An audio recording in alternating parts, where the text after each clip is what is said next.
यदि वह अपनी उंगलियां फैलाता है और दाढ़ी के दोनों किनारों से धीरे से चिकना करता है तो वह अच्छे मूड में था। अगर उसने दाढ़ी के निचले हिस्से को 3 अंगुलियों से दबाया और धीरे से घुमाया तो इसका मतलब था कि वह सोच रहा था। लेकिन अगर उसने दाढ़ी को सामने से जल्दी से सहलाया तो इसका मतलब था कि बूढ़ा आदमी दुखी था और आत्मसुखदायक था। इस समय प्रधानमंत्री चेंग अपनी उंगलियां फैला रहे थे और अपनी दाढ़ी के दोनों ओर से धीरे से चिकना कर रहे थे, इसलिए आर्य सुमेधा को काफी आराम महसूस हुआ। अपने पिता की कठोर अभिव्यक्ति के बावजूद, तुम विद्रोही बेटे, तुम अंत में वापस आना जानते हो।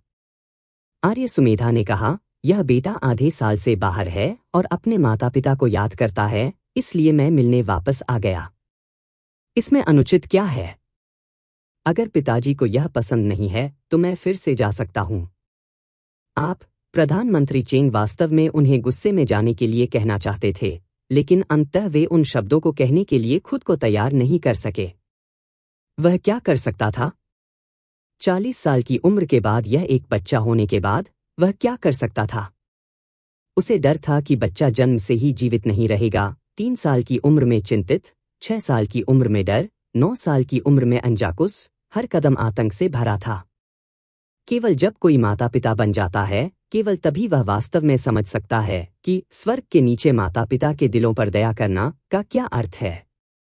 फिर भी यह विद्रोही बेटा सुरक्षित रूप से बड़ा हो गया था और फला फूला था, केवल उसे लगातार क्रोधित करने के लिए। उन्हें अदालत में इस तरह की पीड़ा का सामना कभी नहीं करना पड़ा था, लेकिन उन्हें घर पर अपने बेटे के उकसावे को सहना पड़ा। आप प्रधानमंत्री चेंग ने प्रबंधन करने से पहले लंबे समय तक रुके रखा। मुझे लगता है कि आप केवल इसलिए वापस आए क्योंकि आपके पास पैसे खत्म हो गए थे। आर्य सुमेधा को कोई आपत्ति नहीं थी। कुछ पैसे खर्च करने में क्या गलत है? हमारे परिवार के पास इतना पैसा है, अगर हम इसे खर्च नहीं करेंगे तो क्या यह सिर्फ कीड़े पैदा नहीं करेगा? यह पैसा भी जनता के सहयोग से आता है। मैं इसे लोगों से लेना और लोगों के लिए इसका उपयोग करना कहता हूं। यह चेंग परिवार की पीढ़ियों से संचित धन है। यह लोगों का समर्थन कैसे बन गया? फिर यह हर पीढ़ी के लोगों का समर्थन है। प्रधानमंत्री चेंग ने अपना सिर हिलाया। मैं आपका विकृत तर्क नहीं सुनना चाहता। मुझे गंभीर मामलों पर चर्चा करनी है। क्या मायने रखता है? कुछ दिन पहले किसी ने सम्राट को एक स्मारक प्रस्तुत किया जिसमें आप पर राक्षसों के साथ मिलीभगत करने और वफादार विषयों को नुकसान पहुंचाने का आरोप लगाया गया था। आर्य सुमेधा अपनी नाक की ओर इशारा करते हुए चकित रह गई। मुझे? वफादार प्रजा को नुकसान पहुंचाना? हाँ, तुम।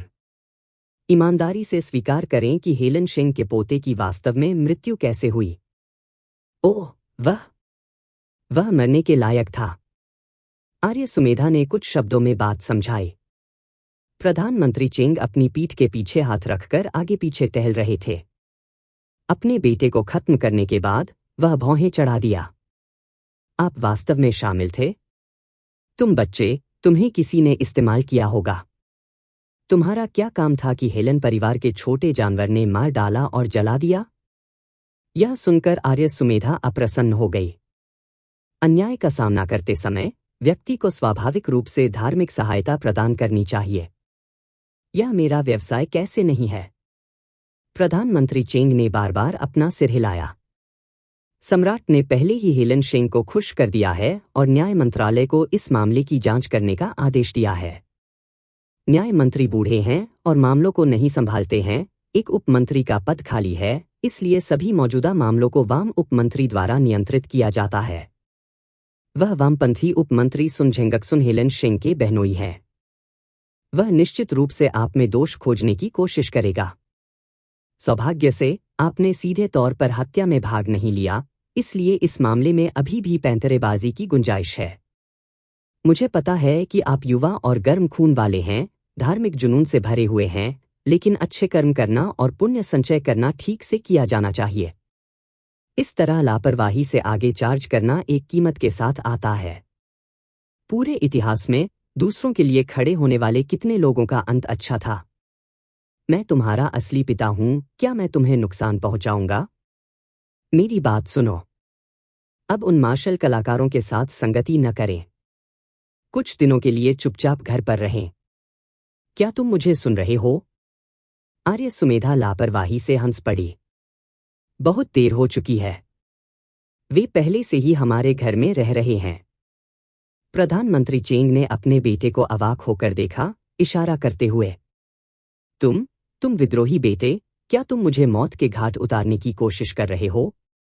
अपने पिता को अपनी दाढ़ी के अगले हिस्से को सहलाते हुए देखकर आर्य सुमेधा को पता चल गया कि उसके पिता परेशान हैं, इसलिए उसने सांत्वना दी, पिताजी, चिंता मत करो।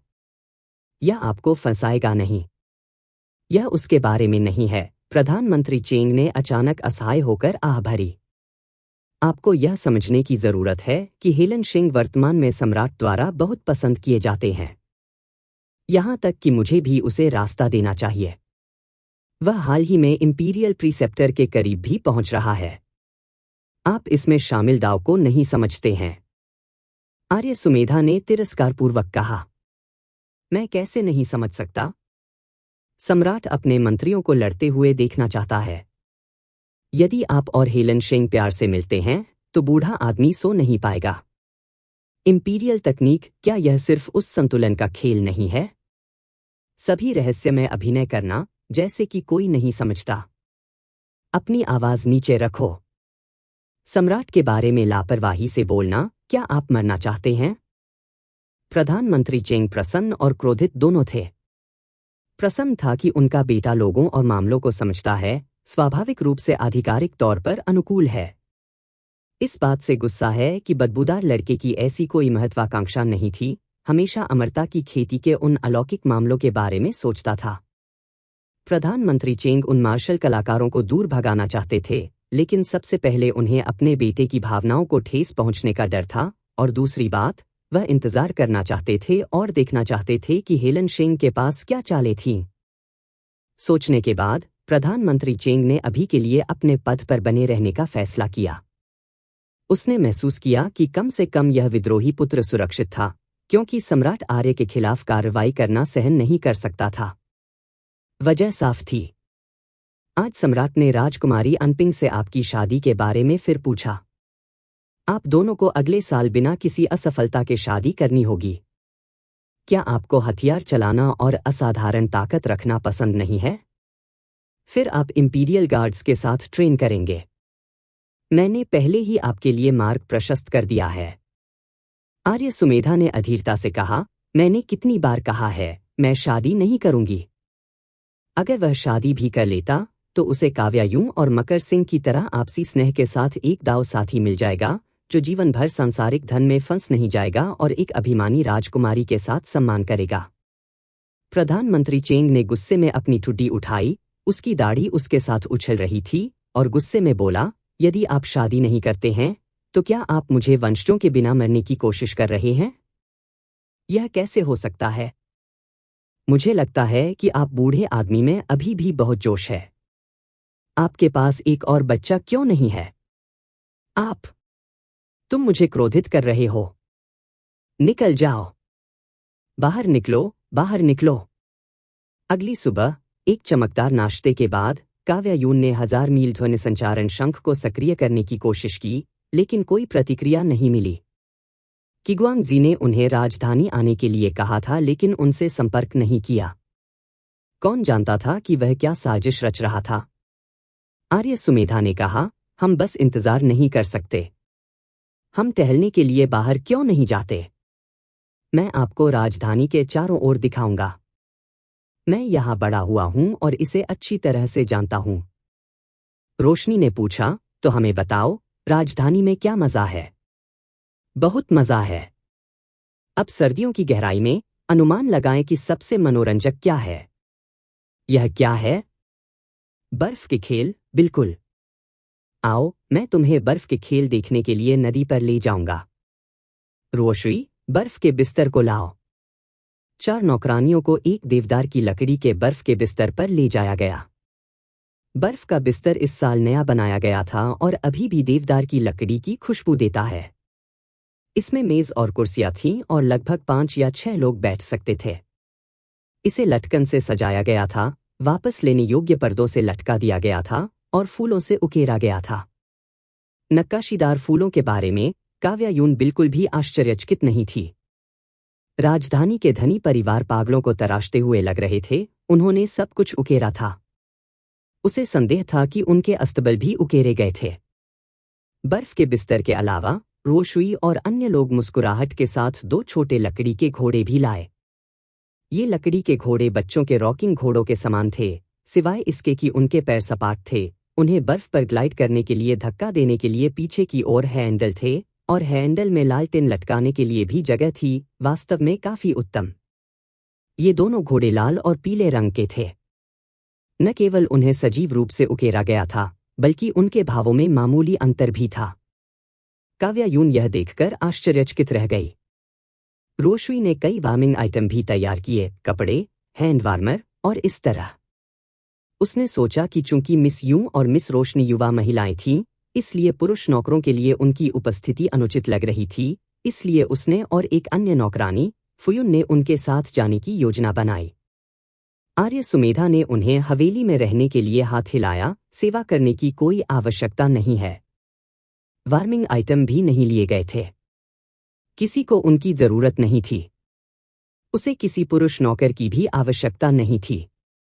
आधे साल तक बाहर भटकने के बाद आर्य सुमेधा को लगा कि वह अब उतना लाड़ प्यार करने वाला युवा गुरु नहीं है। तथाकथित बर्फ के खेल का मतलब बर्फ पर सभी प्रकार के प्रदर्शन थे। आमतौर पर जमीन पर जो भी मनोरंजन होता है, उसके बर्फ पर संबंधित संस्करण होते हैं। उदाहरण के लिए बर्फ कलाबाजी, बर्फ जादू की चालें, बर्फ बंदर शो, बर्फ नृत्य, बर्फ तीर उछालना, बर्फ तीरंदाजी, बर्फ की गेंद लात मारना और इतने पर।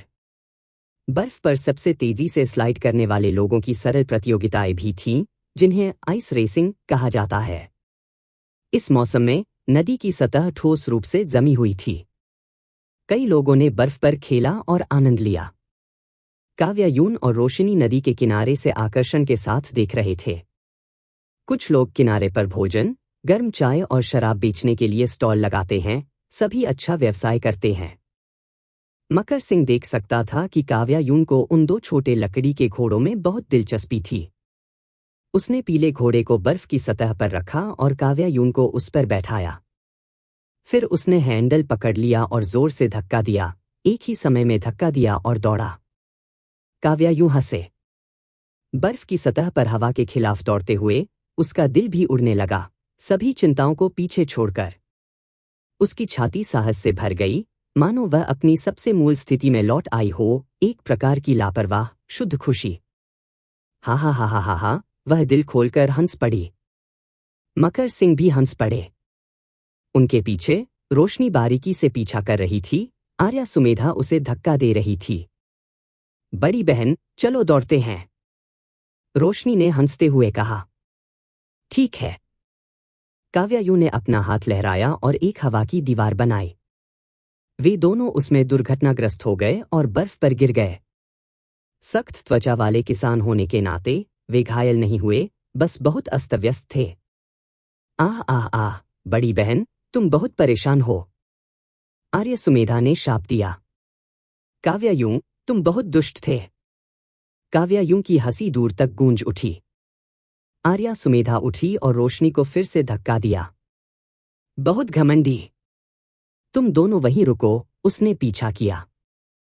सीली बर्फ के बिस्तर पर बैठ गया, उनके धीरे धीरे दूर के आंकड़ों को देख रहा था और कहा, बेवकूफ। उसने बाएं और दाएं देखा, किसी को ध्यान नहीं देते हुए अचानक अपनी हथेली उठाई और दूर से नदी के किनारे मारा। बर्फ का बिस्तर बल द्वारा प्रेरित बर्फ की सतह पर उसे ले जा रहा था। आकाश बहुत नीला था, सूरज की रोशनी शानदार थी। युवक संतुष्टि के साथ बर्फ के बिस्तर पर वापस झुक गया और थोड़ा मुस्कुराया। सुस्त भूत। लकड़ी के 2 घोड़े थोड़ी देर के लिए नदी के चैनल के किनारे सरकते रहे। बर्फ की सतह पर लोग कम और कम थे। थोड़ी देर बाद मकर सिंह ने देखा कि आगे लोगों का एक समूह जमा हो रहा है, इसलिए वह धीमा हो गया और रुक गया। ऐसा प्रतीत होता है कि यह उच्चपदस्थ अधिकारियों और रईसों का एक समूह था, जिसके चारों ओर कुछ चाकू चलाने वाले गार्ड थे। उन लोगों की पीठ उनके पास थी, जो टेबल पर रखे भोजन और शराब के साथ अलंकृत रूप से सजाए गए बर्फ के बिस्तरों पर बैठे थे। बर्फ के बिस्तरों के शीर्ष पर लोग बर्फ नृत्य कर रहे थे। काव्या यून अपने छोटे लकड़ी के घोड़े पर बैठी थी, जिसकी दृष्टि कम थी, वह बहुत स्पष्ट रूप से देखने में असमर्थ थी। वह केवल तार और पवन वाद्ययंत्रों के बजने की आवाज सुन सकती थी, साथ ही बातचीत और हंसी की हल्की आवाजें भी सुन सकती थी। आर्य सुमेधा ने पकड़ा और रोशनी के लकड़ी के घोड़े को काव्यायूं में घुसा दिया और ऐसा करते हुए हंसते हुए, क्या आप अभी भी घमंडी होने जा रहे हैं? काव्यायूं और रोशनी एक साथ खिलखिलाएं और हंसे। रोशनी ने अचानक कहा, बड़ी बहन, मैं भुने हुए मांस की सुगंध को सूंघ सकती हूं। काव्यायूं ने उच्च पदस्थ अधिकारियों और रईसों की ओर इशारा किया, जो शराब पी रहे थे और कुछ ही दूरी पर बर्फ पर मौजमस्ती कर रहे थे। उन्होंने कहा, वहां न केवल भुना हुआ मांस है, बल्कि नृत्य भी है। ओह, मैंने पहले कभी बर्फ नाचते नहीं देखा। वे दोनों अपने लकड़ी के घोड़ों से नीचे उतरे और बर्फ का नृत्य देखने के लिए कूद पड़े। यदि यह बहुत विशिष्ट होने के डर से नहीं होता, तो काव्यायूं देखने के लिए सीधे हवा में उठ जाती। आर्य सुमेधा हंस पड़ी। यदि आप देखना चाहते हैं, तो आइए देखने के लिए करीब जाएं। जब हम इस पर हों तो हम एक कप गर्म शराब भी मांग सकते हैं। काव्यायूं ने उत्सुकता से पूछा, क्या आप उन लोगों को जानते हैं? मुझे यकीन नहीं है कि वहां कौन है, लेकिन अगर मैं उन्हें नहीं जानता, तो भी मैं उनसे परिचित हो सकता हूं।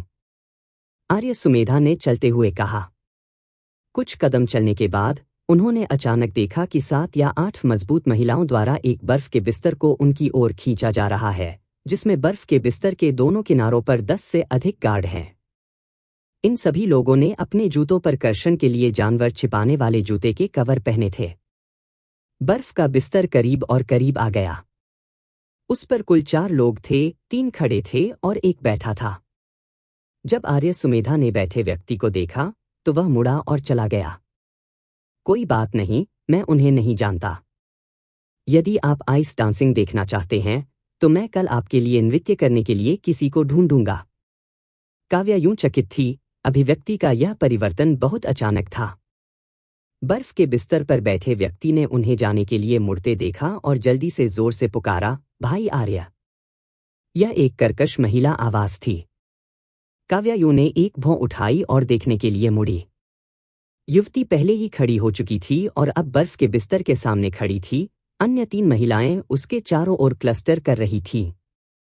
उसने बार बार भाई आर्य कहते हुए आर्य सुमेधा की ओर हाथ हिलाया। उसका स्वर काफी उत्साहित था। आर्य सुमेधा के पास असहाय होकर उसका सामना करने के लिए मुड़ने के अलावा कोई विकल्प नहीं था। युवती ने कई बार आग्रह किया और बर्फ के बिस्तर ने गति पकड़ ली, जल्दी से उनके सामने रुक गया। काव्यायूं ने ध्यान से देखा। यह युवती लगभग 16 या 17 साल की थी, जिसकी आकृति सुंदर और नाजुक विशेषताएं थीं। उसकी पानी भरी आंखें चमक रही थीं, जैसे कि वे मीठे शब्द बोल सकते हों। दुर्भाग्य से उसकी आंखों के नीचे काले घेरे थे। हालांकि उसने रूज और पाउडर लगाया था, फिर भी उन्हें छिपाया नहीं जा सकता था, और उसका कॉम्प्लेक्स कोन भी बहुत पीला था। उसने फूलों के बीच सैकड़ों तितलियों के साथ कढ़ाई की गई एक चमकदार लाल पोशाक पहनी थी, एक लाल लबादे के साथ लिपटी हुई थी और एक सोने से जड़े हुए जेड दीर्घायु ताले, मोती की बालियां और एक सुनहरे फीनिक्स फैलाने वाले पंखों के बालों के आभूषण से सजी हुई थी। अपने काले बालों के जूड़े में उसने हल्के गुलाबी और सफेद रेशम धुंध से बने एक बड़े चपरासी फूल को पिन किया था। चपरासी के फूल के बगल में सोने के तार से बना एक ड्रैगनफ्लाई पिन किया गया था, जिसमें ड्रैगनफ्लाई की आंखों में लाल रत्न जड़े हुए थे, दोनों महान और चंचल। काश्तकार क्यूई के प्रति बहुत संवेदनशील थे। पहली नजर में काव्यायूं ने महसूस किया कि इस युवा महिला में अत्यधिक यिन क्यूई के साथ यिन और यांग का कुछ असंतुलन है। या तो उसके शरीर में कुछ गड़बड़ थी, या उसे कुछ अशांति का सामना करना पड़ा था। युवती ने खुशी से आर्य सुमेधा को देखा। उसके सिर पर बालों का आभूषण थोड़ा हिल रहा था, ड्रैगनफ्लाई के पंख खूबसूरती से कांप रहे थे। भाई आर्य, यह वास्तव में तुम हो? तुम वापस आ गए हो? आर्य सुमेधा ने सिर हिलाया और कहा, हाँ राजकुमारी, लंबे समय से नहीं देखा। रोशिनी ने काव्यायूं के कान में फुसफुसाया, वह महान राजकुमारी अनपिंग होनी चाहिए, है ना? वह काफी सुंदर है। वे न केवल राजकुमारी अनपिंग को देख रहे थे, बल्कि राजकुमारी अनपिंग भी उन्हें देख रही थी।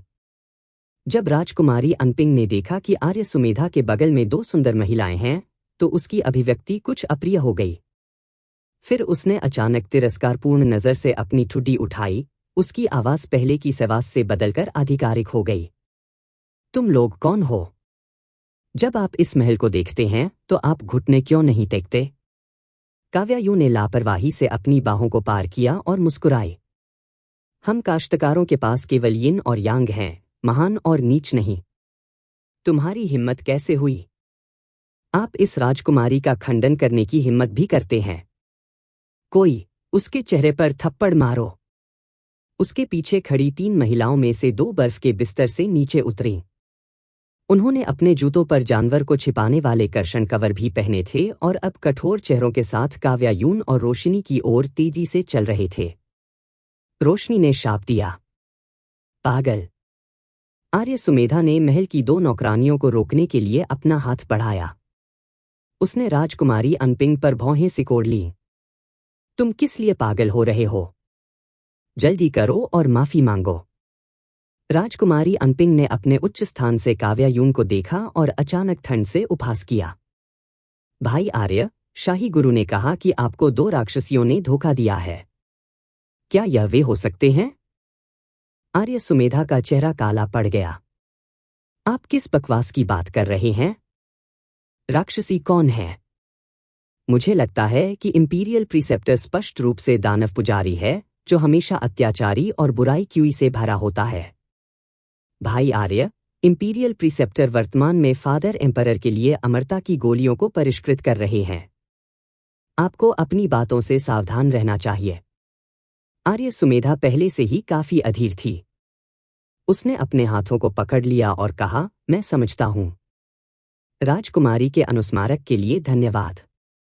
यहां हवा चल रही है, कृपया वापस लौटें। अलविदा। इतना कहकर वह मुड़ा और चला गया। उन चारों ने केवल 2 या 3 कदम ही चले थे कि राजकुमारी अनपिंग अचानक चिल्लाई, कोई राक्षसी यहां है। जल्दी से उन्हें गिरफ्तार करो। आसपास के गार्डों ने अपनी तलवारें निकालकर जवाब दिया। बर्फ की सतह ब्लेड के खुलने की खनखनाहट की आवाज से भर गई, ठंडी और जानलेवानी। आर्य सुमेधा के हाव भाव तुरंत बदल गए।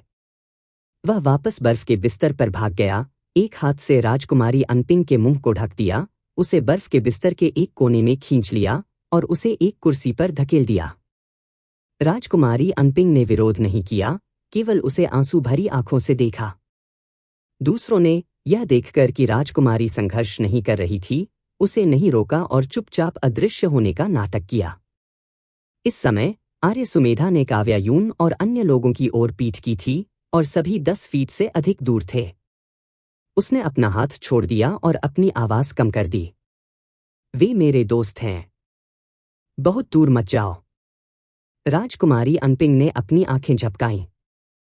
भाई आर्य, तुम्हारे दोस्त बहुत सुंदर हैं। मुझे बताओ, कौन सबसे सुंदर है, मैं या वे? आर्य सुमेधा? क्या वास्तव में यही बात थी?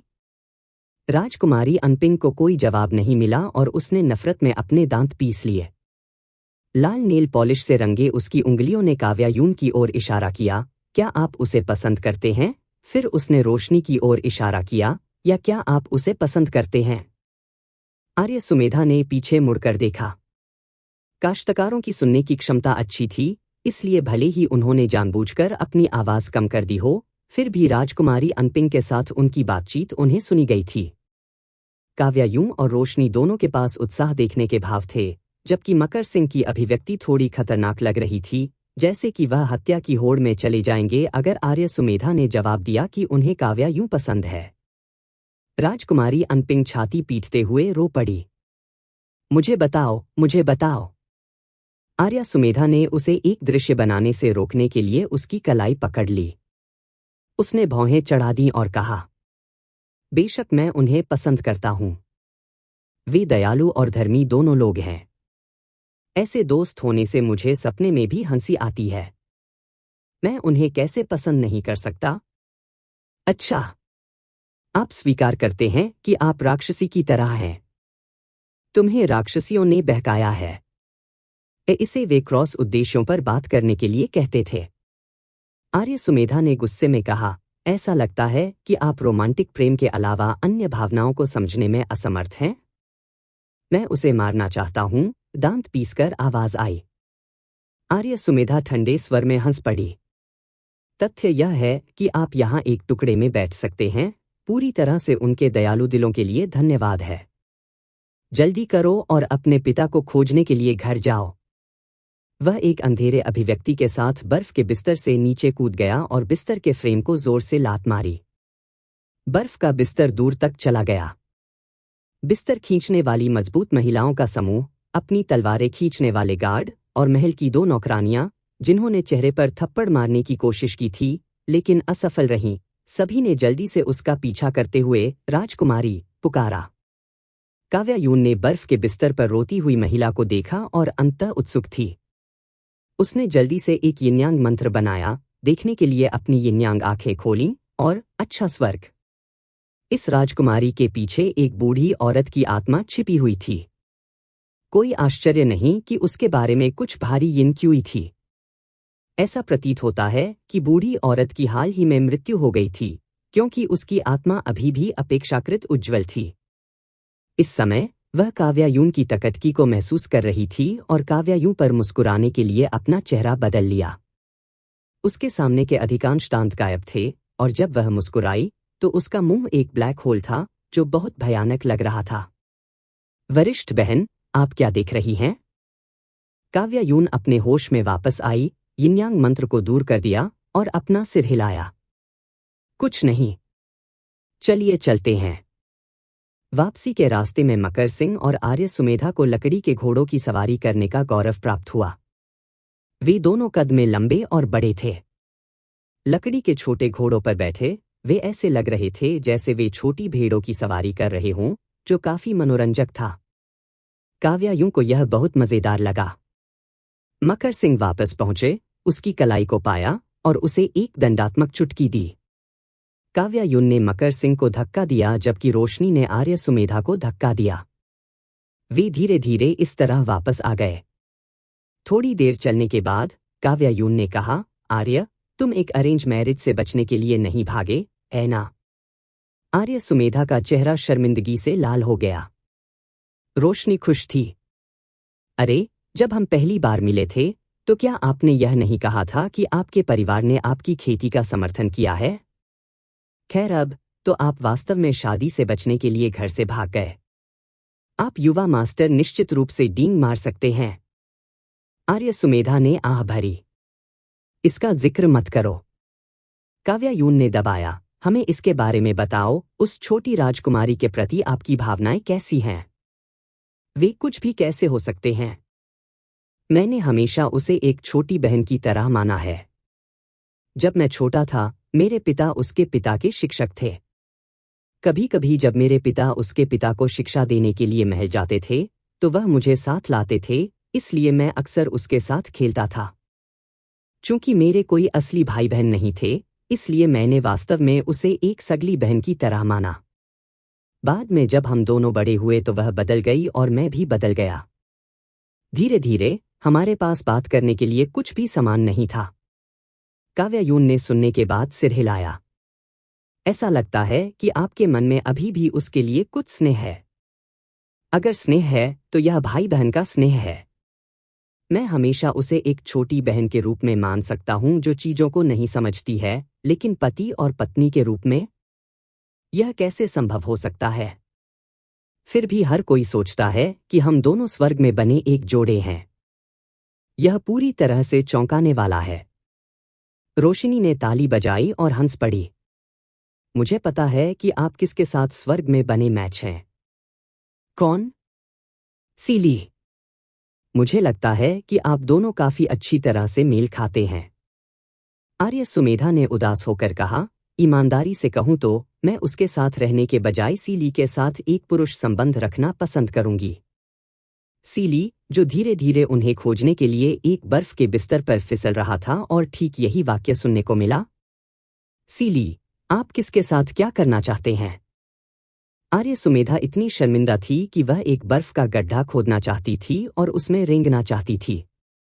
गलतफहमी, गलतफहमी, गलतफहमी। सीली, मैं मरना पसंद करूंगा। सीली, नहीं, मुझे क्यों मरना चाहिए? मैं तुम्हें पहले मार डालूंगा। धमाका, दुर्घटना, क्लैंग। रोशनी खुशी से हंसी। ओह माय लॉर्ड मिमी, दया दिखाओ। तुमने मुझे क्या कहा? काव्या यूं खुशी से हंसी। लॉर्ड म्याऊ म्याऊ, दया दिखाओ। तुम सब मर सकते हो। प्राकृतिक कारणों से मरना। वापस जाते समय काव्या यून ने आर्य सुमेधा से कहा, आर्य, हम अभी तुम्हारे घर पर नहीं रह सकते। आर्य सुमेधा चौंक गई। क्यों? क्या तुमने नहीं सुना कि राजकुमारी अनपिंग ने क्या कहा? इंपीरियल प्रीसेप्टर ने पहले ही हमें ट्रैक कर लिया है और निश्चित रूप से हमें पकड़ने के लिए लोगों को भेजेगा। हमने जानबूझकर अपनी यात्रा के दौरान कुछ भी नहीं छिपाया है, इसलिए पर्याप्त समय और दृढ़ संकल्प वाला कोई भी व्यक्ति अंततः हमारा पता लगा सकता है। आपके पिता अदालत में एक अधिकारी के रूप में कार्य करते हैं। अगर हम आपके घर पर रहना जारी रखते हैं तो हम उसे फंसा सकते हैं। आर्य सुमेधा ने लापरवाही से कहा, इसमें क्या समस्या है? आप अभी के लिए रह सकते हैं और अगर कोई आपको गिरफ्तार करने आता है तो आप जा सकते हैं। मेरे पिता के बारे में चिंता मत करो, वह एक बूढ़ी लोमड़ी है जिसने 40 वर्षों तक राजनीतिक क्षेत्र में नेविगेट किया है। ऐसी कोई स्थिति नहीं है जिसे उसने नहीं देखा है। काव्या यून हंसे, ठीक है। काव्या यून को उम्मीद थी कि कोई उसे गिरफ्तार करने आ सकता है, लेकिन उसने उम्मीद नहीं की थी कि यह इतनी जल्दी होगा। केवल 3 दिनों के लिए प्रधानमंत्री के आवास पर रहने के बाद न्याय मंत्रालय ने उन्हें हत्या के संदिग्ध के रूप में पकड़ने के लिए लोगों को भेजा। चूंकि यह प्रधानमंत्री का निवास था, इसलिए न्याय मंत्रालय के अधिकारी बेशर्मी से अपना रास्ता नहीं बना सकते थे। उस समय प्रधानमंत्री चेंग घर पर नहीं थे, इसलिए मैडम सॉन्ग ने प्रबंधक और घरेलू गार्डों को उन्हें रोकने के लिए भेजा। काव्या यून और अन्य लोगों के भागने के लिए समय खरीदा। काव्या यून ने मूल रूप से बस भागने की योजना बनाई थी, लेकिन आगे के विचार पर वह किसी को खोजने के लिए राजधानी आई थी। अगर वह एक वांछित अपराधी बन जाती है तो राजधानी में घूमना बहुत असुविधाजनक होगा। अंत में उसने सोने, चांदी और बढ़िया सामान को नीचे रख दिया जो मैडम सॉन्ग ने उनके लिए तैयार किए थे, और इसके बजाय दीवार के ऊपर खड़ी हो गई। चमकती हुई टाइलों पर महिला हवा में लहराते हुए लाल वस्त्र में लंबी और सुंदर खड़ी थी। उसने लापरवाही से एक तांबे का सिक्का उछाला, जबकि नीचे की भीड़ पर मुस्कुराते हुए कहा, वापस जाओ और अपने वरिष्ठों से पूछो, अगर मैं राजकुमारी को बचाता हूं तो क्या आप अस्थायी रूप से मेरा पीछा करना बंद कर सकते हैं? हम अपना काम खत्म करने के बाद इस पर फिर से चर्चा कर सकते हैं। डेमोनिस, राजकुमारी बिल्कुल ठीक है। उसे आपके बचाव की आवश्यकता क्यों होगी? ओह, तो इंपीरियल प्रीसेप्टर ने उसे पहले ही बचा लिया है। या शायद आप यह भी नहीं जानते कि राजकुमारी मुसीबत में है? आप पूछताछ क्यों नहीं करते कि क्या वह बार बार ठंड लगना, खराब नींद आ रही है, बुरे सपने आ रही है और दवा अप्रभावी पा रही है? जल्दी जाओ, मैं यहां तुम्हारा इंतजार करूंगा। आइए आज इस मामले को सुलझा लें। जब भीड़ ने उसे पकड़ने के लिए दीवार पर चढ़ने की कोशिश की तो मकर सिंह ने अपनी तलवार का म्यान फेंक दिया और उन सभी को नीचे गिरा दिया। उनके पास पहले लौटने और रिपोर्ट करने के अलावा कोई विकल्प नहीं था। दोपहर में राजकुमारी की गाड़ी प्रधानमंत्री आवास पहुंची। मूल रूप से सम्राट ने काव्या यून को महल में बुलाने के लिए एक हिजड़ा भेजा था, लेकिन राजकुमारी अनपिंग भाई आर्य को देखने के इस अवसर को चूकना नहीं चाहती थी, इसलिए उसने व्यक्तिगत रूप से आने का अनुरोध किया। सम्राट अपनी बेटी की भावनाओं को जानकर स्वाभाविक रूप से उसकी इच्छाओं के साथ चला गया। इस डर से कि वे लोग उनकी अनमोल बेटी को नुकसान पहुंचा सकते हैं, उन्होंने कई अतिरिक्त गार्ड भेजे। राजकुमारी अनपिंग वास्तव में हाल ही में बीमार हो गई थी, ठीक वैसे ही लक्षणों के साथ जैसा कि काव्या यून ने वर्णित किया था। इंपीरियल प्रीसेप्टर ने कहा कि उसने एक भटकती हुई आत्मा को नाराज किया था और लोगों को उस चौराहे पर प्रसाद देने के लिए कहा था जहां से वह गुजरी थी। यह उस रात प्रभावी था, वह अच्छी तरह से सोती थी, लेकिन अगले दिन इसने काम करना बंद कर दिया। खुद को हर दिन और अधिक परेशान होते हुए देखकर, यहाँ तक कि सौंदर्य प्रसाधन भी अपने चेहरे पर थकावट को छिपाने में असमर्थ थे, राजकुमारी अनपिंग को अंदर से अजीब महसूस हुआ। इसलिए उन दो राक्षसियों को नापसंद करने के बावजूद वह अभी भी इसे आजमाने के लिए तैयार थी। राजकुमारी अनपिंग आंगन में खड़ी थी, जबकि काव्यायून और उसके 4 साथियों ने राजकुमारी को घेरते हुए और उसकी सावधानीपूर्वक जांच करते हुए अपनी यिन्यांग आंखें खोलीं। राजकुमारी की पीठ पर बूढ़ी औरत का शरीर दयालु आंखों और भौहों के साथ एक छोटा, पतला शरीर था। उसका पीला चेहरा झुर्रियों से ढका हुआ था और दांत गायब होने के कारण उसका मुंह धंसा हुआ था। वह वर्तमान में दयालुता से मुस्कुरा रही थी क्योंकि उसने खुद को जांच करने की अनुमति दी थी।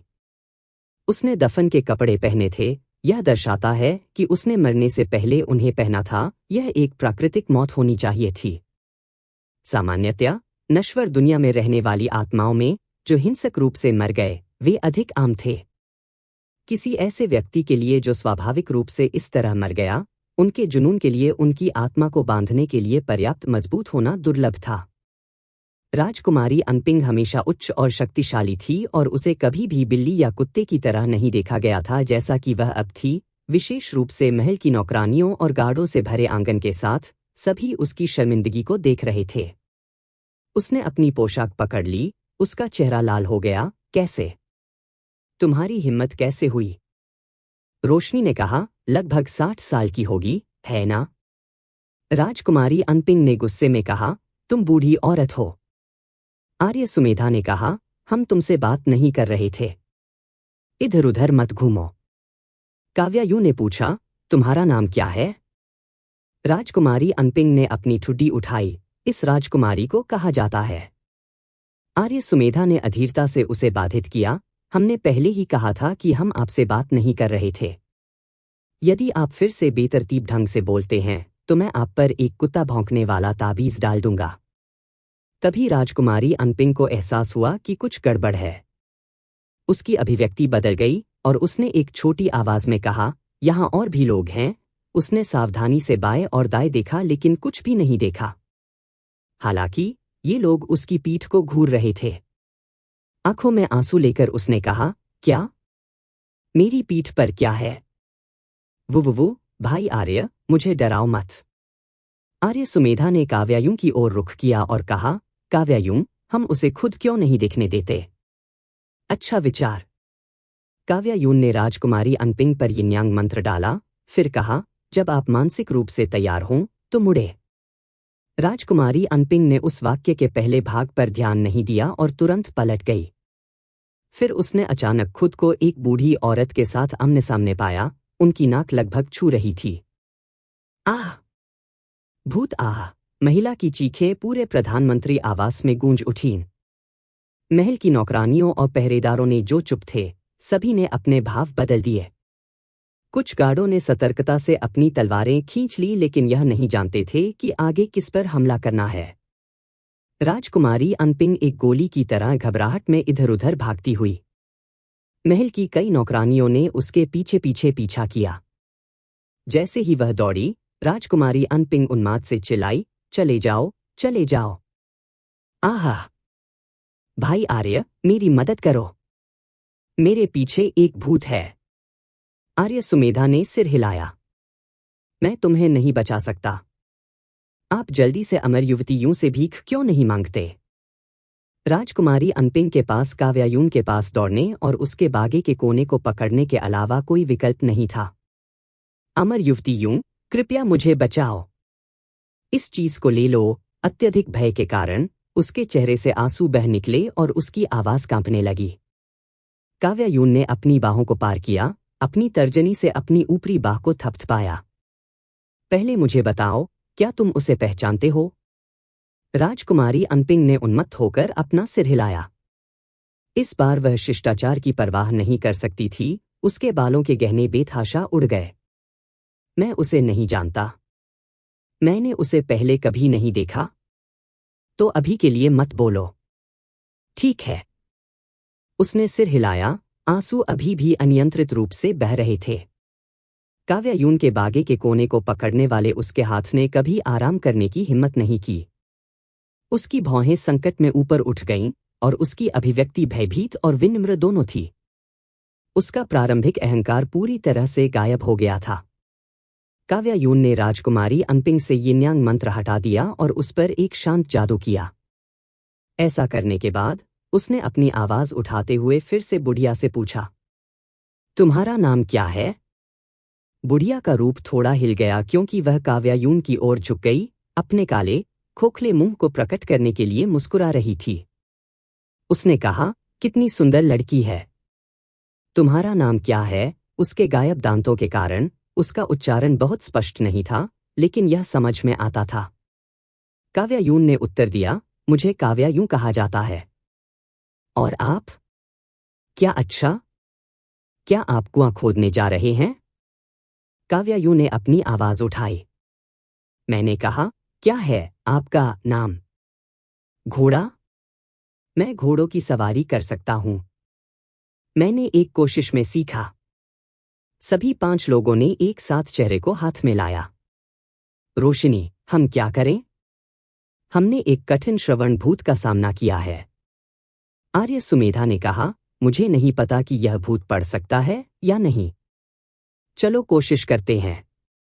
उसने कागज और ब्रश पाया, कागज पर 3 बड़े अक्षर आप कौन हैं लिखे और बूढ़ी औरत को दिखाया। बुढ़िया ने प्यार से मुस्कुराते हुए कहा, यह चित्र किस तरह का ताबीज है? यह काफी अच्छा लग रहा है। खैर, वह मार्ग अवरुद्ध था। मकर सिंह ने कहा, हाल ही में उसकी मृत्यु हो गई और उसने अभी भी दफन कपड़े पहने हुए हैं, जिसका मतलब है कि उसे विदा करने के लिए उसका परिवार था।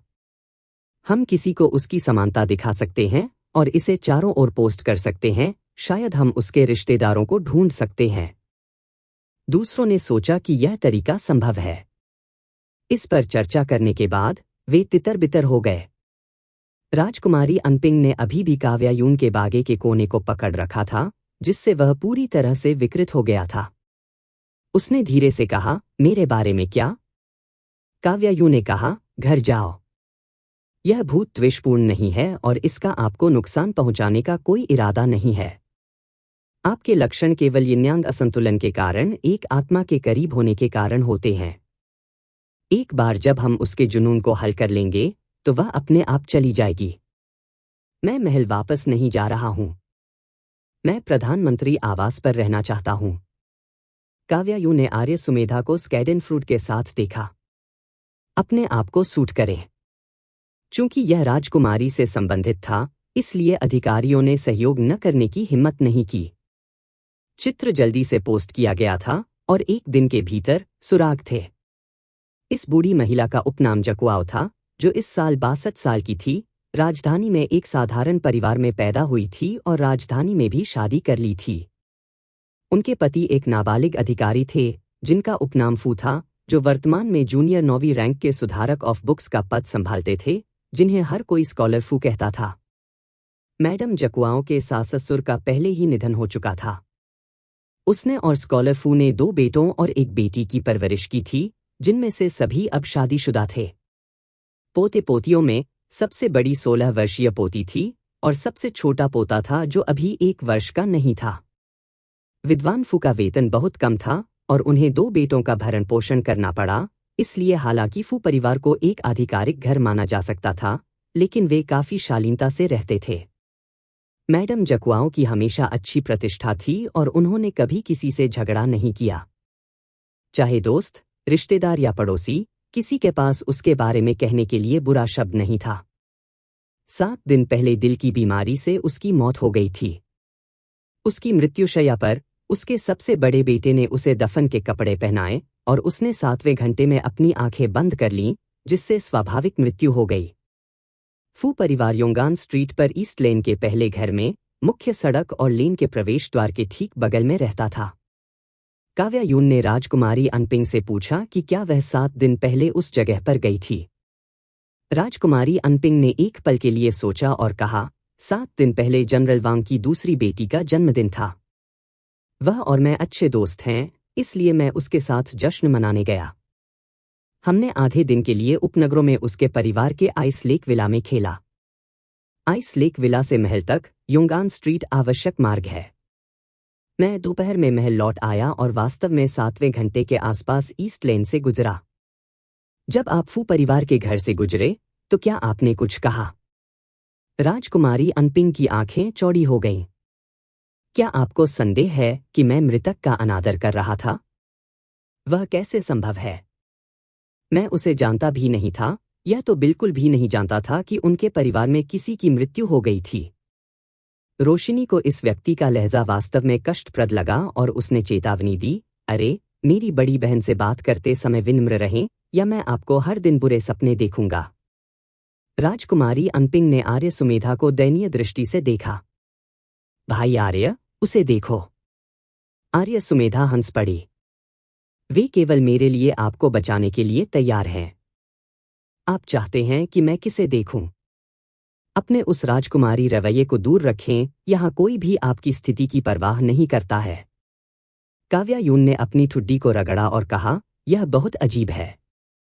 सामान्यतया जब आत्माएं मजबूत जुनून के कारण नश्वर दुनिया में रहती थीं, तो वे या तो मृत्यु के स्थान पर रहती थीं या अपने जुनून से जुड़े स्थानों पर घूमती थीं। यहां तक कि अगर उनके पास कोई है तो उस व्यक्ति को उनके जुनून से जोड़ा जाना चाहिए। लेकिन मैडम जकुआओ स्पष्ट रूप से राजकुमारी अनपिंग को बिल्कुल नहीं जानती थी। उनकी सामाजिक स्थिति बहुत अलग थी, इसलिए उनके पास कोई द्वेष होने की संभावना नहीं थी।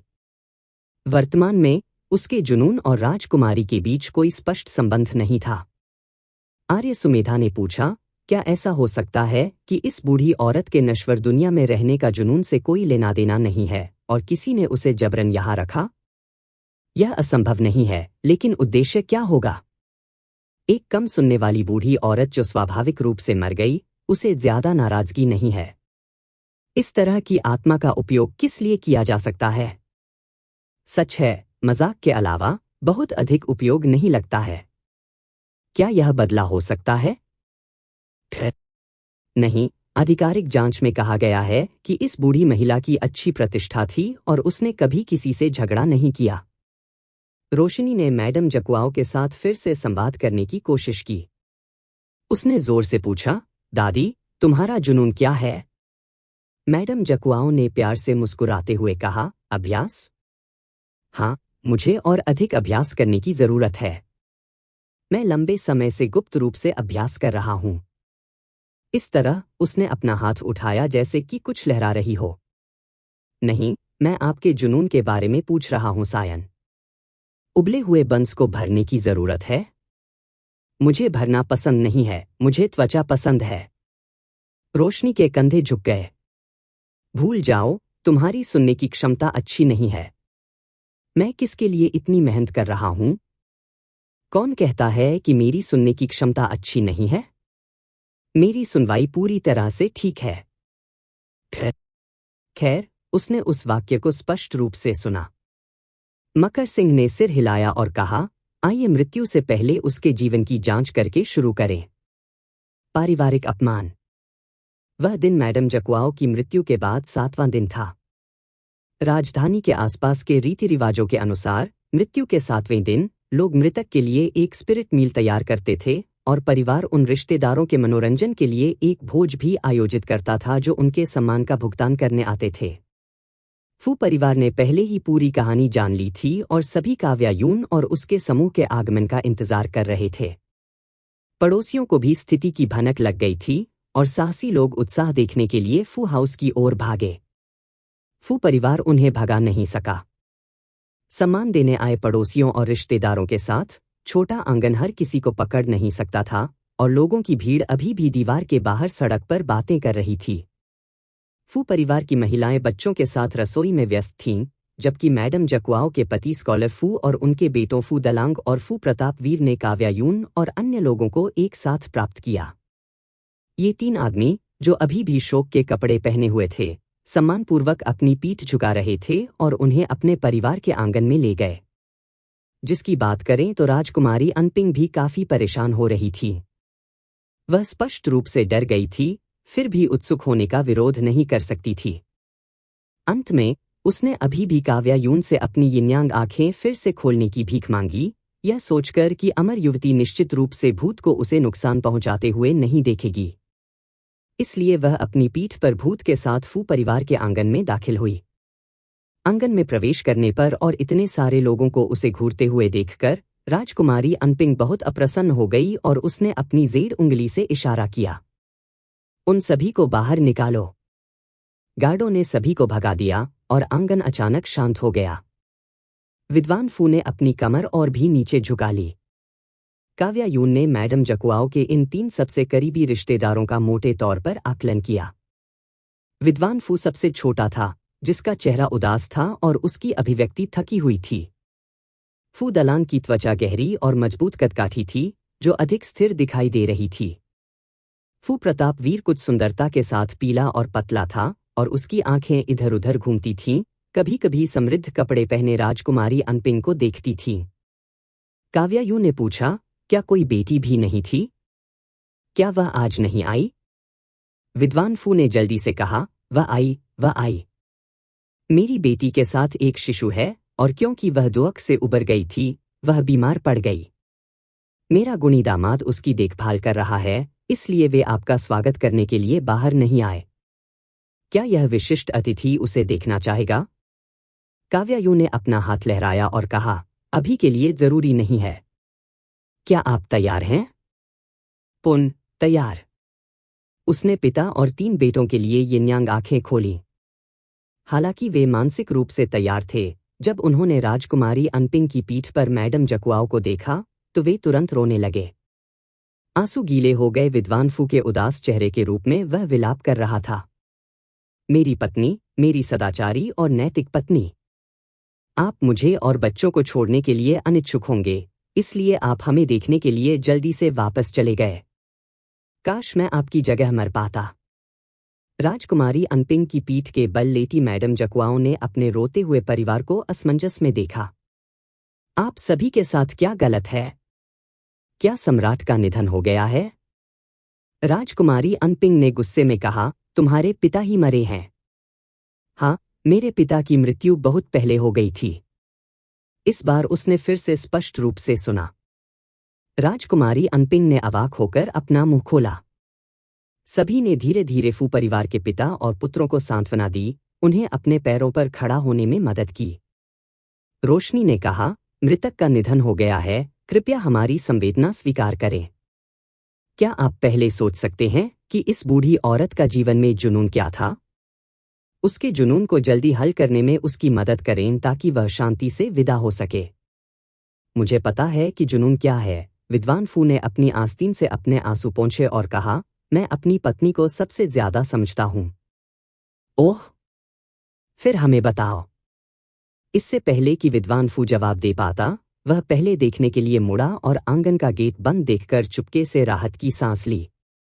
उसने अपनी आवाज कम की और कहा, मेरी पत्नी वास्तव में मौत से नाराज थी। क्या? विद्वान फू ने अपने 2 बेटों को नफरत की दृष्टि से देखा और दोनों चाहते थे कि वे अपने सिर जमीन में गाड़ सकें, बोलने की हिम्मत न करें। पारिवारिक अपमान को सार्वजनिक रूप से प्रसारित नहीं किया जाना चाहिए। अगर यह मेरी पत्नी को शांति से जाने में मदद नहीं करता, तो मुझे इसके बारे में बात करने में बहुत शर्म आती। फिर उन्होंने मैडम जकुआओ की मौत के कारण का खुलासा किया। मैडम जकुआओ के 2 बेटों में से प्रत्येक में अपने गुण थे। सबसे बड़ा ईमानदार, स्थिर और मेहनती था, जबकि दूसरा चतुर और साधन संपन्न था। लेकिन कोई भी पूर्ण नहीं है और दोनों बेटों में अपनी खामियां थीं। सबसे बड़े, हालांकि ईमानदार और विश्वसनीय थे, उनमें फ्लेक्सिबिलिटी की कमी थी, जबकि दूसरा, हालांकि स्मार्ट था, कुछ हद तक महत्वाकांक्षी था लेकिन क्षमता में कमी थी। यद्यपि माता पिता के लिए यह आशा करना स्वाभाविक है कि उनके बच्चे सफल होंगे, दंपति जानते थे कि उनके बच्चे महान चीजें हासिल नहीं करेंगे और वे सामान्य जीवन जीने में संतुष्ट थे। एक सौम्य और गुणी बेटी के जुड़ने के साथ तीनों बच्चे संतानोचित थे और रिश्तेदारों और दोस्तों ने उसकी धन्य संतानों से ईर्ष्या की। 1 महीने पहले एक दोस्त के परिचय के माध्यम से फू दलांग ने अमीर लोगों के लिए बर्फ काटने का काम किया। ठंड के मौसम में सबसे लगन से काम करते हुए वह भाग्यशाली था कि उसे एक रईस ने देखा और उसे 2 दस्ताइल चांदी की सिल्लियां मिली। क्योंकि फू दलांग का बहनोई एक बेकार बदमाश था जो अक्सर पैसे की तलाश में आता था, फू दलांग ने पैसे घर पर रखने की हिम्मत नहीं की और अपनी मां मैडम जकुआओ को सुरक्षित रखने के लिए चांदी के 20 तेल दे दिए। हुआ यूं कि फू प्रताप वीर ने किसी ऐसे व्यक्ति से दोस्ती कर ली थी जो बड़ा व्यवसाय करने का दावा करता था। यह मित्र दक्षिण से मसाले और औषधीय सामग्री राजधानी में बेचने के लिए ले जाता था। फू प्रताप वीर ने अपनी आंखों से देखा था कि राजधानी में उनका गोदाम कीमती मसालों से भरा हुआ है। फू प्रताप वीर प्रलोभित हो गए और बहुत विनती करने के बाद मित्र अंततः उसे एक साथ व्यापार करने देने के लिए सहमत हो गया। व्यापार की यात्रा लंबी और विश्वासघाती थी, रास्ते में संभावित डाकुओं के साथ। फू प्रताप वीर, एक युवा मास्टर स्वभाव के कारण, इस तरह की कठिनाइयों को सहन नहीं कर सकता था, इसलिए उसने केवल एक साथी के रूप में पैसा निवेश किया। उसे इतना पैसा कहाँ से मिलेगा? उसके पास अपने माता पिता से पूछने के अलावा कोई विकल्प नहीं था। विद्वान फू का वेतन बहुत कम था और राजधानी में जीवन कठिन था। इसके अलावा, हालांकि वह केवल 9वें रैंक के मामूली अधिकारी थे, फिर भी वह आधिकारिक तौर पर थे और उन्हें सामाजिक दायित्वों के लिए धन की आवश्यकता थी। किस मामले में पैसे खर्च करने की आवश्यकता नहीं थी। इसलिए जब प्रताप वीर पैसे मांगने आए तो उन्होंने सीधे हाथ फैला दिए। मेरे पास पैसे नहीं है। मैडम जकुआओ फू प्रताप वीर की लगातार विनती का विरोध नहीं कर सकीं और अस्थायी रूप से उन्हें 2 चांदी की सिल्लियां उधार दे दीं जो फू डालंग ने उनके पास रखी थी। फू प्रताप वीर ने उस दोस्त को निवेश करने के लिए चांदी की 2 सिल्लियां दी और अगले दिन यह दोस्त गायब हो गया। उसने पूरी राजधानी में खोज की, लेकिन सभी ने कहा कि उन्होंने इस व्यक्ति को कभी नहीं देखा था।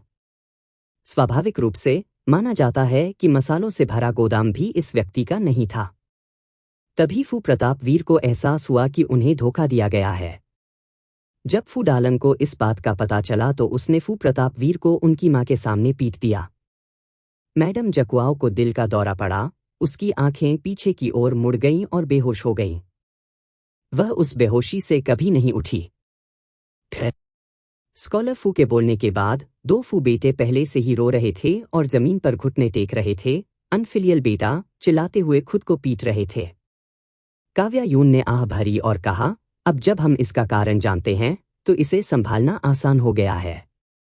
राजकुमारी, कृपया किसी को 2 दस्ताएल चांदी की सिल्लियां लेने के लिए पैसे के आदान प्रदान में जाने के लिए कहें, जल्दी। राजकुमारी अनपिंग ने एक तेज पैर वाले गार्ड को बुलाया और ऐसे निर्देश दिए।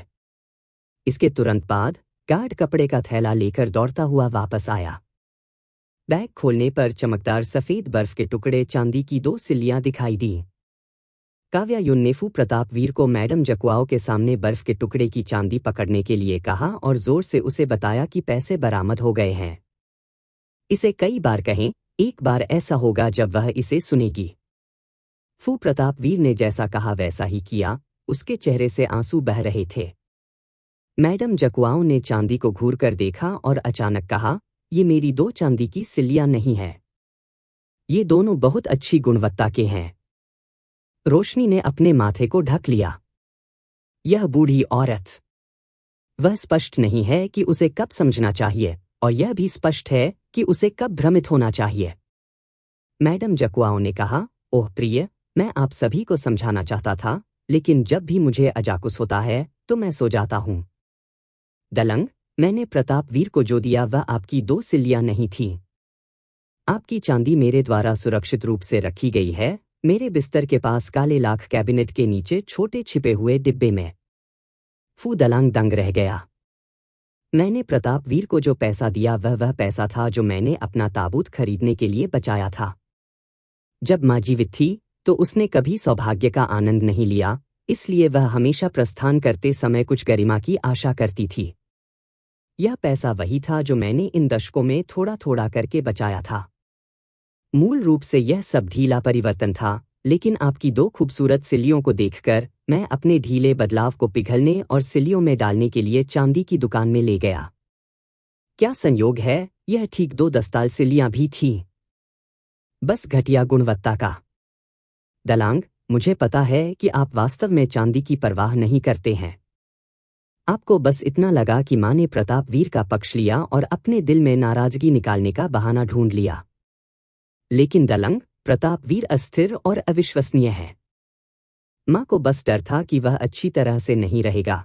ऐसा नहीं है कि मैं तुमसे प्यार नहीं करता। हथेलियां और हाथों की पीठ दोनों मांस की होती हैं। कभी कभी माँ कार्य करती है या कार्य नहीं करती है, शिकायतें होती हैं। काश मैं आपको अपना पूरा दिल दे पाता।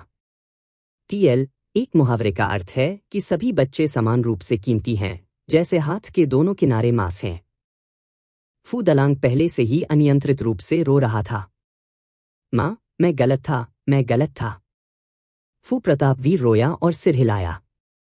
यह मैं ही था जो गलत था, माँ, यह मैं ही था जो गलत था। मुझे आपसे और बड़े भाई से माफी है। मुझे सभी से खेद है। मैडम जकुआओं ने संघर्ष किया और राजकुमारी अनपिंग की पीठ से नीचे फिसल गई, अपने 2 बेटों के पास चल पड़ी। रोशनी ने अपनी आंखें चौड़ी की और काव्या यून से फुसफुसाई। बड़ी बहन, ऐसा लगता है कि यह काम कर रहा है। मैडम जकुआओं चांदी पकड़े हुए फू प्रतापवीर के हाथों को पकड़ने के लिए आगे बढ़ी, लेकिन उनका हाथ चांदी के माध्यम से चला गया, कुछ भी नहीं पकड़ रहा था। वह असमंजस में डूब गई और कई प्रयासों के बाद फू प्रतापवीर के हाथों को नीचे की ओर खींच लिया। फू प्रतापवीर ने अपनी मां के निर्देश का पालन किया और अपने हाथ नीचे कर लिए। फिर मैडम जकुआओ फू डालंग का हाथ खींचने गईं। अंत में दोनों बेटों के हाथ आपस में जुड़ गए और वह संतुष्टि के साथ मुस्कुराई। भविष्य में झगड़ा मत करो। पारिवारिक सद्भाव सभी प्रयासों में समृद्धि लाता है। फू डालंग ने कहा, मां, चिंता मत करो। मैं प्रतापवीर की अच्छी देखभाल करूंगा। जैसे ही वह बोला, वह अपने छोटे भाई के कंधे को गले लगाने के लिए आगे बढ़ा। मैडम जकुआओं ने सिर हिलाया, यदि आप ठीक हैं, तो मैं निश्चिंत हो सकता हूं। वह सभी को देखकर मुस्कुराने लगी। राजकुमारी अनपिंग ने राहत की सांस ली। जल्दी करो और चले जाओ। अलविदा और वापस मत आओ। एक नई मृत आत्मा के लिए किसी मार्गदर्शन की आवश्यकता नहीं थी। काव्या यून ने अपनी तलवार की उंगली उठाई और आत्मा भेजने वाला मंत्र सुनाया। जीवन और मृत्यु का अपना रास्ता है, यिन और यांग का अपना आदेश है। आत्मा आकाश में घूमती है, कृपया अपने स्थान पर लौट आएं। मैडम जकुआओ के कदम आगे बढ़े, वह एक पल के लिए तैरने लगीं, फिर राजकुमारी अनपिंग की पीठ पर वापस चढ़ गईं और आराम से बैठ गईं। हर कोई। रोशनी ने अविश्वसनीय रूप से चट्टन स्थिर मैडम जकुआओ की ओर इशारा किया। बड़ी बहन, उसका क्या मतलब है? काव्या यून ने अपनी कनपटी पर चुटकी ली। इसका मतलब है कि यह उसका जुनून नहीं है। फिर यह और क्या हो सकता है? मुझे नहीं पता। काव्या यून ने अपना सिर हिलाया और फू परिवार के पिता और बेटों की ओर देखा। फिर से ध्यान से सोचें कि वह क्या नहीं छोड़ सकती थी, समझ नहीं सकती थी, या जीवन में खत्म नहीं हो सकती थी। अगर वास्तव में कुछ भी नहीं है, तो क्या उसने हाल ही में किसी अजीब लोगों या घटनाओं का सामना किया? या उसने किसी को ठेस पहुंचाई? किसी भी संदिग्ध मामले का उल्लेख किया जा सकता है। विद्वान फू ने बहुत सोचा और अपना सिर हिलाया। मेरी पत्नी का स्वभाव बहुत अच्छा था, कभी प्रतिस्पर्धा या लड़ाई नहीं करती थी, कभी दुश्मन नहीं बनाती थी। वह अपने आसपास बच्चों और पोते पोतियों के साथ बिना किसी इच्छा के जीवन जीती थी। वह क्या नहीं जाने दे सकती थी? स्थिति गतिरोध पर पहुंच गई।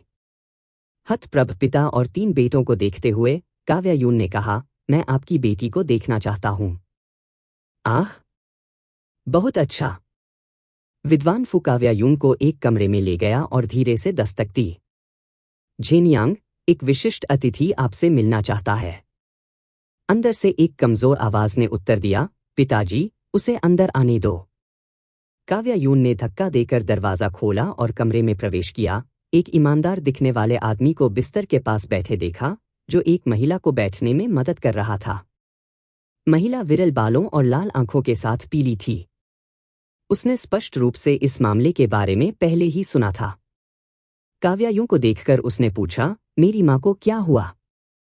काव्या यून उसे सीधे बताने के लिए सहन नहीं कर सकी और कहा, तुम्हारी मां ठीक है। राजा यम ने कहा कि उन्होंने इस जन्म में पुण्य अर्जित किया और अच्छे कर्म किए, इसलिए अगले जन्म में उनका पुनर्जन्म एक अच्छे परिवार में हो सकता है। बस एक बात है, उसे इस जीवन से अपने जुनून को हल करने की जरूरत है। क्या आप जानते हैं कि आपकी माँ का जुनून क्या है? यह सुनकर महिला ने राहत की सांस ली, कुछ देर सोचा और कहा, एक मामला है, लेकिन मुझे नहीं पता कि यह मायने रखता है या नहीं। कौन सा मामला?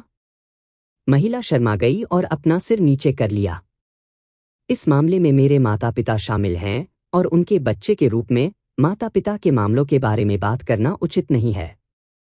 विशिष्ट अतिथि, आपको केवल मेरे पिता से यह पूछने की जरूरत है कि 40 साल पहले जब मेरी माँ बड़े भाई के साथ गर्भवती थीं तो उनका किसी के साथ किस तरह का रिश्ता था?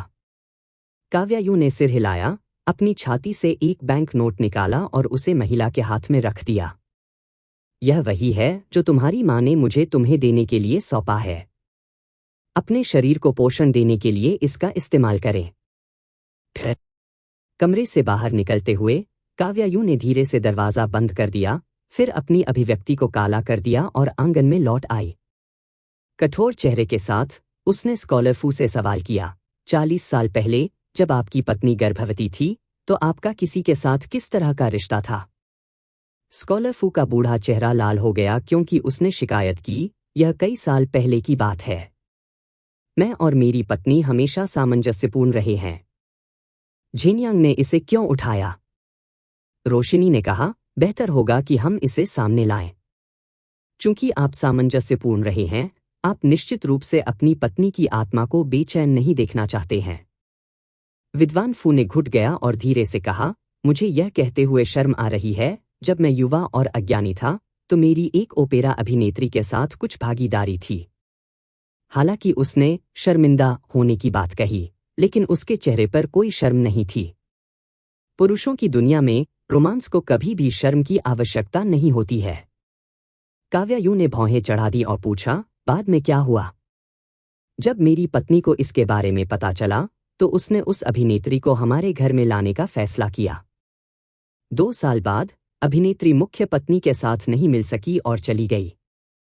हम अच्छी शर्तों पर अलग हो गए और आगे कोई उलझन नहीं थी।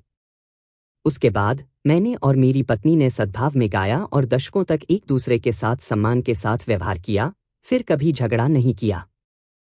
काव्यायु ने उसकी ठुड्डी को छुआ और पूछा, अपने दशकों में बिना झगड़े के क्या आपको लगता है कि यह आप उसके प्रति सहिष्णु थे या वह आपके प्रति सहिष्णु थी? विद्वान फू इस सवाल से दंग रह गए। काव्यायु ने आह भरी, भले ही पहले इसे आजमाए। विद्वान फू ने असमंजस में पूछा, क्या कोशिश करो? मौन में सहने का मतलब यह नहीं है कि मन न करें। घुटने टेकने और अपनी गलतियों को स्वीकार करने का प्रयास करें। विद्वान फू बहुत प्रतिरोधी थे। यह पति पत्नी का मार्गदर्शन करता है और मैं भी एक अदालत की अधिकारी हूं। यह अनुचित है। रोशनी ने उसे डरा दिया। घुटने न टेकना भी ठीक है, लेकिन अगर आप वास्तव में उसका जुनून हैं तो वह आपको किसी भी समय दूर ले जा सकती है। विद्वान फू का चेहरा बदल गया और वह एक झटके के साथ अपने घुटनों पर गिर गया। फिर उसने जोर से अपनी गलतियां सुनाई। फिर से, इस डर से कि वह स्पष्ट रूप से नहीं सुन सकती है, उसने कई बार सब कुछ दोहराया। स्कॉलर फू के दोहराव में मैडम जकुआओ ने मिनयांग नाम पकड़ा, वह अभिनेत्री थी। उसने कहा, आप अचानक मिनयांग का उल्लेख क्यों कर रहे हैं? यह कई साल पहले की बात है। अगर आपने इसका उल्लेख नहीं किया होता तो मैं लगभग भूल ही गया होता। पति, वास्तव में जब मिनयांग ने उस समय छोड़ दिया था तो ऐसा नहीं था कि मैं उसे भगाना चाहता था। विद्वान फू दंग रह गया और उसने उसकी ओर देखा। वह सिर्फ एक भ्रमित महिला थी, लेकिन स्वभाव से बुरी नहीं थी। मेरे मन में उससे क्या गहरी नफरत हो सकती है? वह वास्तव में भ्रमित थी, हमेशा एक आदमी के सच्चे दिल की उम्मीद करती थी, लेकिन एक आदमी का सच्चा दिल एक फूल के खिलने की अवधि से भी कम होता है। जब वह पहली बार हमारे घर आई थी, तब भी आप उसकी कुछ देखभाल करते थे। उसने महसूस किया कि प्यार उन्हें बनाए रख सकता है, इसलिए भले ही जीवन कठिन हो, इससे कोई फर्क नहीं पड़ता। बाद में आपने धीरे धीरे उसे उतना संजोया नहीं और तभी उसे एहसास हुआ कि जीवन कठिन था। वह छोड़ना चाहती थी लेकिन बोलने में बहुत शर्मिंदा थी, इस डर से कि लोग कहेंगे कि वह गरीबी से घृणा करती है और धन से प्यार करती है। मुझे पता था कि वह अंततः चली जाएगी। मुझे यह भी पता था कि आप चेहरे की परवाह करने वाले व्यक्ति थे। यदि आपको किसी अभिनेत्री ने छोड़ दिया है तो आप निश्चित रूप से अपमानित महसूस करेंगे। उस स्थिति में मुझे खलनायक बनने दो। विद्वान फू रोया और धीरे धीरे अपना सिर झुका लिया, उसका माथा ठंडी जमीन को छू रहा था। ऐसी पत्नी होने से इस जीवन को कोई पछतावा नहीं है। रोशनी ने गहरे भाव से कहा। आपको कोई पछतावा नहीं है, लेकिन उसके बारे में क्या? मैडम जकुआओं की ओर इशारा करते हुए विद्वान फू ने अपनी आवाज उठाई और जोर से कहा, पत्नी, मैं गलत था, मुझे क्षमा करें। उसकी आवाज इतनी तेज थी कि ऐसा लग रहा था कि वह चाहता था कि पूरी दुनिया सुने। मैडम जकुआओ एक पल के लिए चुप हो गईं, फिर गहरी आह भरी, मैंने कभी नहीं सोचा था कि आप वास्तव में अपना सिर झुकाएंगे। विद्वान फू ने अपना सिर नीचे रखा, असुविधाजनक रूप से अपनी आस्तीन से आंसू पोंछते हुए। मैंने अपने पूरे जीवन में आपके कहने का इंतजार किया, मुझे क्षमा करें। उसने कहा, मैंने पहले सोचा था कि मैं बहुत खुश होऊंगा, लेकिन सब कुछ पहले ही बीत चुका है। यह अब महत्वपूर्ण नहीं है, अब महत्वपूर्ण नहीं है। आपने बहुत सी चीजें की जो मेरे साथ गलत हुईं, महत्वपूर्ण नहीं। आपने माफी मांगी, यह भी महत्वपूर्ण नहीं है। दरअसल, आप खुद बिल्कुल भी महत्वपूर्ण नहीं हैं। यह मेरा अपना जुनूनी भ्रम था। वास्तव में महत्वपूर्ण है। ऐसा लगता है कि वास्तव में कुछ बहुत महत्वपूर्ण है। जैसे ही वह बोलती थी, उसने खुद को भ्रमित कर लिया और उसकी बूढ़ी आंखों से अजीब रोशनी बहने लगी। यह उसकी आत्मा में गहराई से जुनून था जो हलचल कर रहा था।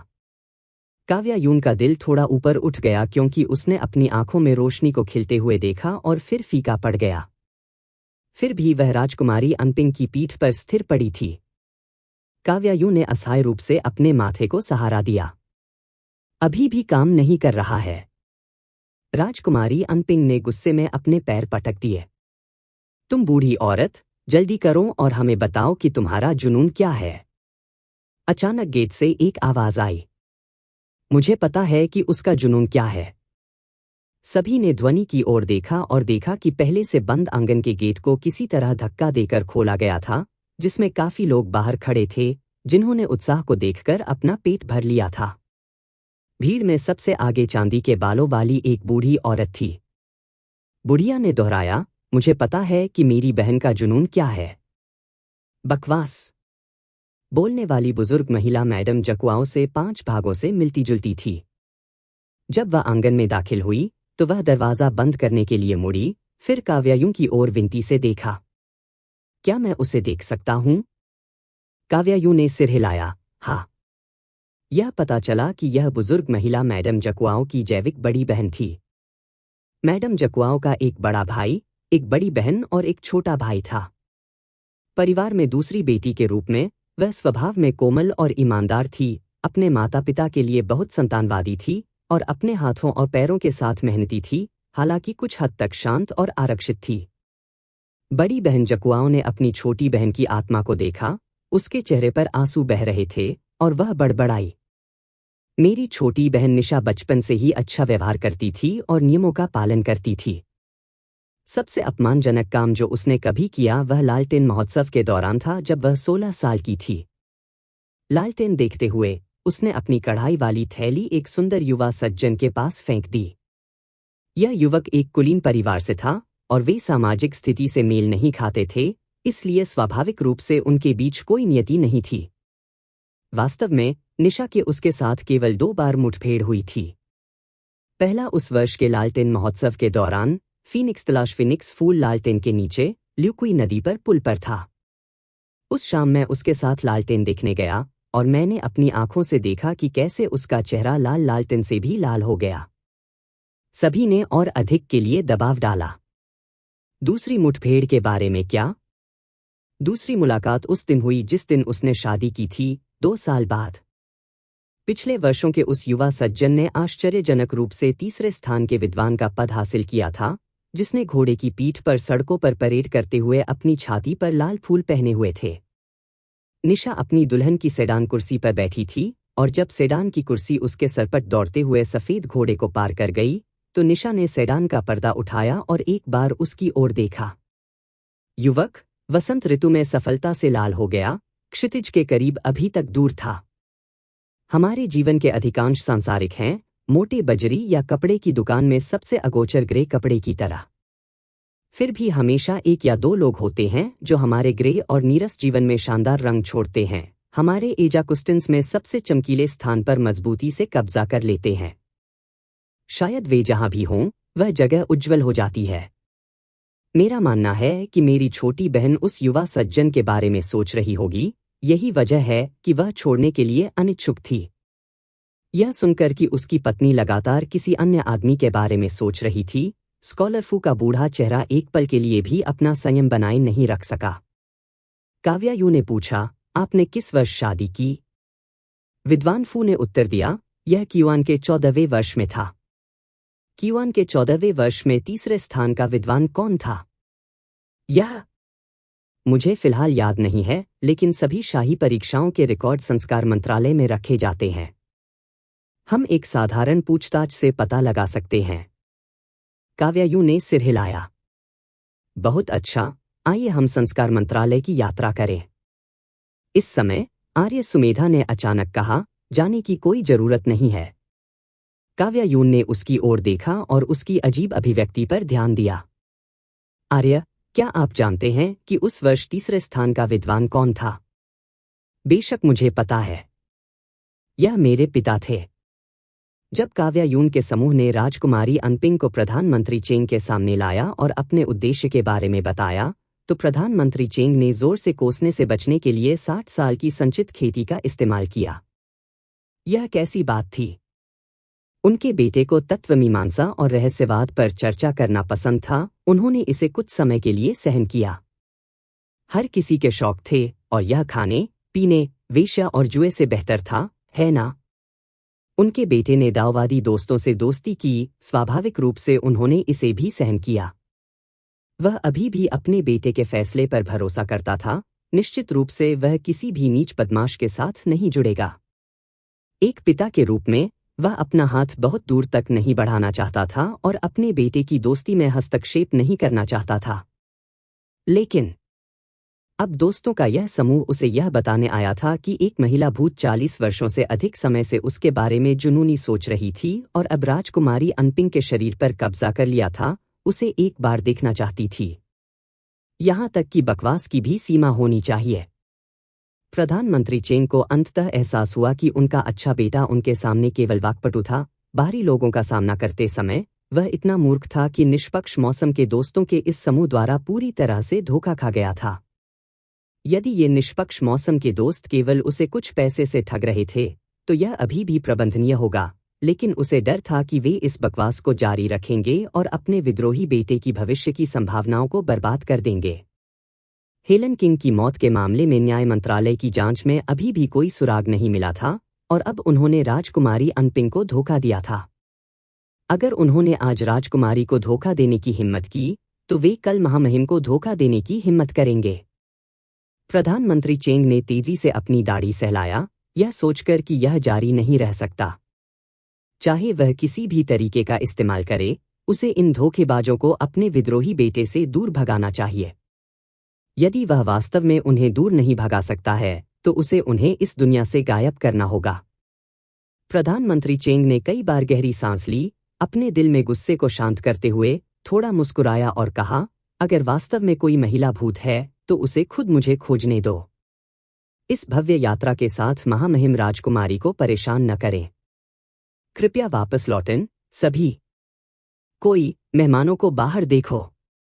काव्या यू ने कहा, प्रधानमंत्री, अपराध को क्षमा करें। प्रधानमंत्री चेंग को नहीं पता था कि अपराध से उनका क्या मतलब है। उसने काव्या यू को घबराहट से देखा, अपना चेहरा काला कर लिया और आर्य सुमेधा से कहा, विद्रोही बेटा, मेरे साथ आओ। बोलने के बाद उसने लापरवाही से राजकुमारी अनपिंग की ओर देखा। उसका कंपलजाकुओन तुरंत नाटकीय रूप से बदल गया और वह डर के मारे पीछे की ओर लड़खड़ा गया। आर्य सुमेधा ने जल्दी से अपने पिता का साथ दिया। इस समय प्रधानमंत्री चेंग की आंखों में स्पष्ट रूप से एक बूढ़ी औरत राजकुमारी अनपिंग की पीठ से चिपकी हुई थी। बुढ़िया ने दफन के कपड़े पहने हुए थे, उसका शरीर अर्ध पारदर्शी था, उसका चेहरा झुर्रियों से भरा था, उसे अंधेरे खोखले मुंह के साथ मुस्कुरा रहा था जो भयानक लग रहा था, चाहे कोई इसे कैसे भी देखता हो।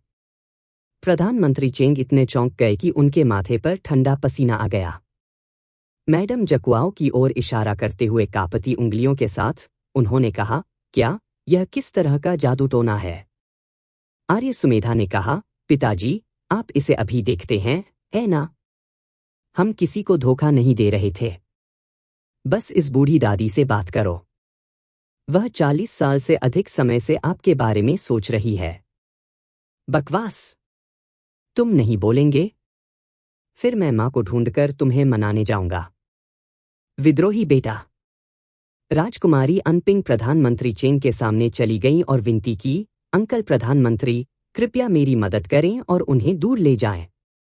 प्रधानमंत्री चेंग की भावनाएं थोड़ी शांत हुईं। उसने अपने बेटे को दूर धकेल दिया, अपने पैरों को स्थिर किया और मैडम जकुआओं की सावधानीपूर्वक जांच की। वह इस व्यक्ति को नहीं पहचानता था, लेकिन इस बिंदु पर पहुंचने के बाद उसके पास यह विश्वास करने के अलावा कोई विकल्प नहीं था कि ऐसा व्यक्ति वास्तव में दुनिया में प्रवेश करता है। बहुत देर बाद उन्होंने आह भरी और मैडम जकुआओ को गहरा प्रणाम करते हुए कहा, मैडम, मैं चेंग युन जकुआओ हूं। मैं वास्तव में शर्मिंदा हूं कि मैडम ने मुझे इतने सालों तक गलती में रखा है। मैडम जकुआओ अविचलित रहीं।